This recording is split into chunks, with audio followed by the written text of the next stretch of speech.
Welcome to Frickin' History, where my hair is on my head and not on my chin. I'm giving the love to my elder statesmen that have helped me along the ways. And I'm very appreciative of all the gifts that they keep giving, and I'm here to give them all the love.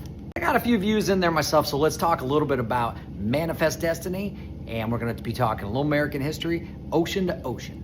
When you're learning this for the AP exam, it's causes and effects. Causes and effects. The idea of westward expansion came from this guy named John O'Sullivan. Sullivan was basically saying, look, Providence, or God, which is also a term Washington had used, Providence is guiding us. Where is he guiding us? To make a nation that starts in the Atlantic and ends in the Pacific. What are some of these things that actually cause people to start moving west? Okay, contextualization. Use things like the Proclamation of 1763. Settlers continued to want to move west. You could use the Northwest Ordinance. That is also an example of the United States looking westward and continuing to want to move to those areas and create more states. But really what was driving people during this time, number one, was minerals and resources. And so we're going to talk a little gold. The example you want to use is the California gold rush in the 1840s, where people were flocking to the west, looking to get rich quick, finding that gold in Northern California. There were other areas that were westward in the Dakotas, in Colorado, in Nevada, where there was some gold and silver in that was found in those areas, and that continued to help drive people westward.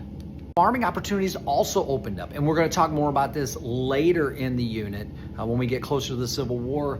But during this time, you have people that are from middle class means that are moving west, that are starting to farm, and they're able to do that during this time period, extending westward from an agricultural standpoint.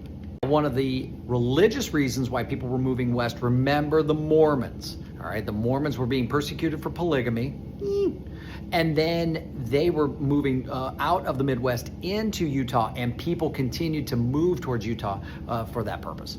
One of the big drivers during this time was the election of James K. Polk as the President of the United States, because he decided his idea was annexation, not just of Texas, but let's throw a little Oregon in there, and we've got California on the rise.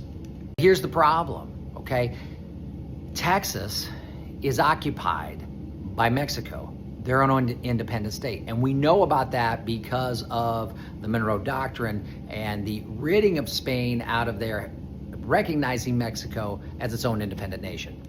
But the problem is in Mexico is there were so many Americans that were moving into this Mexico area that was outside of the border of the United States. And so Mexico, seeing this problem with immigration, decided to put a couple laws on the books. Like, hey, you guys want to be here? Super awesome. You're going to be Roman Catholic. The second law, they said, oh yeah, we're outlawing slavery. You can't have slaves here. So let me think here. Protestants looking to move west, planting crops, like cotton going forward, making money, needing slavery, not going to work. By 1836, Sam Houston decided we are revolting against this. We are going against Mexico. We are not going to be a part of this. Of course, Mexico said, you're not going to be independent. We're not letting you go, so get over it. Mexico was winning battles early. That included the Alamo, which I never understood the idea of, let's remember the Alamo, because it was a massacre. Every American was lost during the Battle of the Alamo. Houston got back on his horse, and he got back out there and started leading the Texans back into an area where they were trying to claim their independence. A Mexican general signed a treaty, which he's not allowed to, stating that Texas is now an independent state. Now here's this back and forth between the Mexican government, the United States, Texas. It gets to be a mess.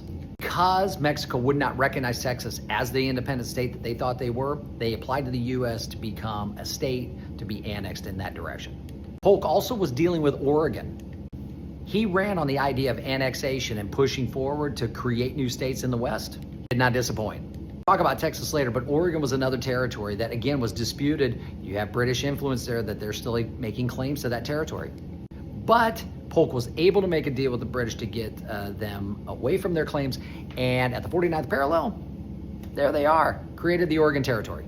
This is just the beginning of what sets everything up in Unit 5, so be ready, because we're going to talk Manifest Destiny continuing forward as these states begin to be created, not only with Nevada and California Oregon, etc. There's going to be more. And now you know your freaking history.